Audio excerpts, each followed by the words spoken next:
Wow. Well, what age were you when you lost your sight? I was 25. In September of 2007, I lost my sight. Wow. Wow. That had to be devastating for you. It was very hard, but again, like I said, I can't do anything without my family. Like my mom, my dad, my brothers, my sister, they rally around me. They're great. You know, every family's going to have their issues, but I can't say anything bad about them because not one time or not anything was wrong with me. I need to go to the hospital. I wasn't feeling good. Weren't they there? Oh. It was just, I couldn't have done it without them, honestly, and I still can't do it without them. Well, let me tell you something. I met your family, and your family is very caring and very loving, and they really have your back. Yes, they do. And you know how important that is. Yes. For them to have your back. I met them at the dialysis center. I remember them bringing you food. Yes. I remember them picking you up, especially your father. Yes. And then I saw your siblings up in there too. Mm-hmm. And I always bother them as they pass by, you know, Yes, say sir. hello Mm-hmm. and stuff like that. Wow, wow. Okay, now. Okay, so you had juvenile diabetes. Mm-hmm. You dealt with blindness. Mm-hmm. How hard was it to deal with dialysis? Well, you know what? Honestly, as a young teenager, I passed going to junior high school. I passed that dialysis center every day, and I always knew that I would end up there. Uh-oh. What surprised me was how early. I think maybe in by the time 30, 35, 40, you know, Something like that. between 35 and 45, I figured I would, end up there. Getting there at 25, it was it was definitely a surprise to me. I didn't expect it, but I had to deal with it. There was nothing else I could do if I wanted to stay alive, you know. Yes. So I did PD, and I've done, you know, regular dialysis, and I've had complications. I've had good days. I've had bad days, you know. Well, I know what PD is, but explain what PD is. PD is actually peritoneal dialysis. You have like a membrane to the left side of your stomach, and what they do is they put like a catheter in there, Yes. and they fill it with fluid. And instead of like on the hemodialysis, the machine does it. With the PD dialysis, the fluid actually do it, and you do it every night. You're on there all night. You hook it up right, and it dwells for a few hours, and then it drains into the toilet, and then it fills back up, and it dwells for a little while. And this is a process that you do maybe about 5 or 6 times for the night, depending on your weight. I think your weight has a lot to do with it. And, Sure. you know, how your kidney function. All these are factors in how many cycles you have. Sometimes, if you're maybe a little overweight or something like that, they may want you to do a cycle in the daytime, because it can be done manually or with the machine.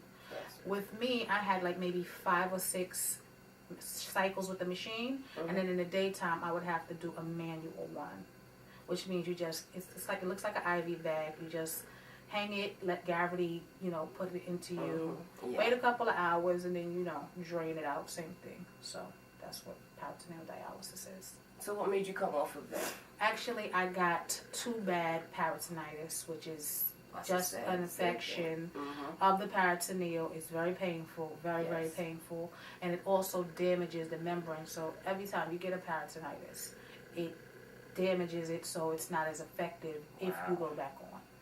Wow.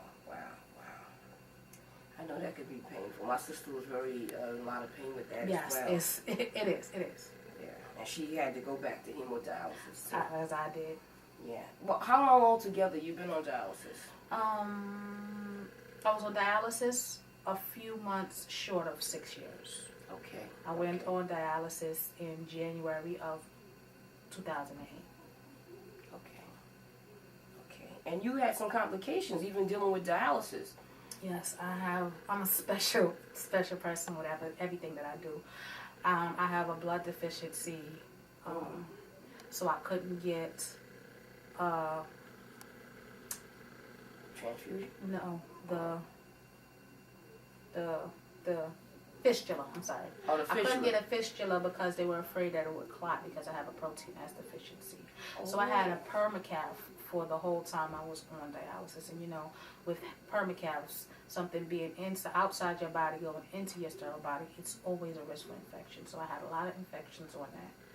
I ended up losing one of my hips, or not the whole hip, but all the cartilage in my left hip and the top part of my hip, because I got a bad infection and it spread to the hip.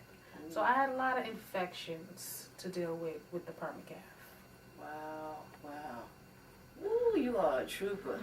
I need a badge for you, a medal of honor. And I know you're a strong believer as well. Yes, ma'am. Yeah, you're a strong believer. Yeah, so is I. I'm a strong believer too. I'm a strong believer. Now we're gonna go into the transplant. How did you get a transplant or go about getting one? Well, when you find out that your kidneys is failing, they usually set you up with a hospital. I was set up with Mount Sinai. Me too. And they take preliminary blood tests, find out your blood type and all these things. Yeah. And you're still on dialysis while you're waiting. They put you on a list, and you just have to wait until your name gets to the top of the list, and they find somebody who's compatible with you.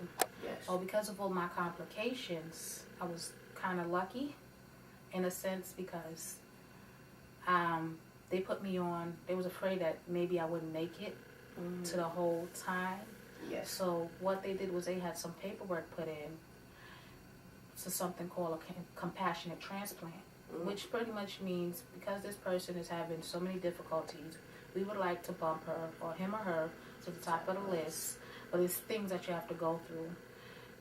There's 10 donors in the city, and 6 out of those 10 donors have to agree that you're worthy of this compassionate transplant before you can even get it. So for the last maybe 3 years, I've been doing the paperwork and going back and forth, up and down to Mount Sinai. Yes. And finally, in about August of 2013, I got everything done, and they approved me, and I got a transplant on October 1st, 2013. Woohoo! An extra new birthday, right? Oh, wow. Congratulations. Thank you. When I got that news, I was so proud. I almost did a cartwheel for you, girl. Thank you. I'm in my 50s, but I almost did that cartwheel for you, girl. Wow, that is something else. Now, how did you get the news? Well, I had come home from dialysis, and I was laying down in my bed because I was tired, from dialysis. Yes. And my mom called me, and she had somebody on the line. And he just explained, we may have a possible kidney for you. There's somebody else in front of you, so you may not get it, but just be prepared that any time now you may be getting a kidney. Yes. And that was maybe 3-4 o'clock in the afternoon. So my mom came home, went about as usual, did everything I needed to do, and maybe about 2 o'clock in the morning, or 1 o'clock, 1:30, between 1 and 2 o'clock, they called my mom and said, it's time for you to go, let's go. So me and my mom, we jumped in the cab, and we went up to Mount Sinai, and there was already a room prepped for me. And they left me they brought me to the room. They did blood work. I got undressed, and they just explained everything that was going to happen. We just wait in. They had to do a biopsy on the kidney. They gave me a little bit of information. They don't really give you much information about the person who you get the kidney from. All I got was that it was his age, and that it was a man, and that it was a gunshot victim. That's all. They don't give you any more information. He was 28 years old. He died of he had a gunshot wound, and I guess maybe he was on life support, I believe, and I believe they pulled him off. Wow. And I sat there. I got there maybe around 3 o'clock, and we went up to the room, and like I said, they took the blood work, and we sat there, and we had to wait for the biopsy to be done, and maybe around 11:30, 12. Before that, the doctors came up.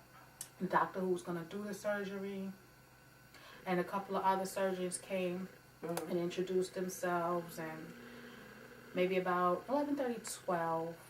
They said it's time. So they got me on the stretcher and we went downstairs. And the surgeon who was actually gonna, like the main surgeon who was gonna do it, he came and he introduced himself to me, and again he explained, about how long it was gonna take, and they told me the same information about the young man, and then I went in for surgery at about maybe 12:30. Okay. They said it was gonna take, I believe, 3 to 4 hours. It ended up actually taking maybe about 6, because when I got into the recovery room and my mom and my boyfriend was there, or when they came in, it was about 7 o'clock, and I was just waking up. So I think it maybe took more like 6 hours to do. 6 hours. And you got a boyfriend too. I ain't mad at you. All right now. See, love it knows no boundaries. No, it doesn't. And that's good. That's good. We all need somebody. Yes, we do. We all need somebody. Now, if you had to talk to somebody out there to encourage them or talk to them, maybe they're blind, maybe they have diabetes, maybe they were on dialysis or still is on dialysis or got a transplant. What would you say to them to encourage them or give them a piece or a word of advice? I had to say something to encourage, whether it's blindness or diabetes or dialysis or transplant. I always say, and my dad and my mom is always telling me this, you think you're in a bad predicament, there's somebody else out there that's worse than you. So just keep pushing. You're going to have your good days and your bad days, and sometimes you fall, you're human. Yes. But as long as you pick yourself up and keep it going and keep pushing, and whoever you believe in, you keep praying to them and you keep thanking them, it'll be okay. It'll get better. There is a silver lining to the cloudy day, and I truly, truly believe that. So there is life dealing with this kind of stuff. Yes. And then, you can live and you can be happy and you can be productive. And you can be very productive. Wow. Well, you heard it from the best. I couldn't get really any better than that. So we're coming to the end of our show, and I'm so glad to have you. I'm so appreciative that you said yes. My hat's off to your whole family for getting you here and being supportive of you. And I hope somebody else out there have a family supportive as well. Yes. If not, there's always somebody else. There's always. Somebody's going to be out there to support you, trust me. Or call us over here. My name is Lisa Baxter, and you have been looking at the Lisa Baxter Show. I always say, take care of your kidneys, and they'll take care of you.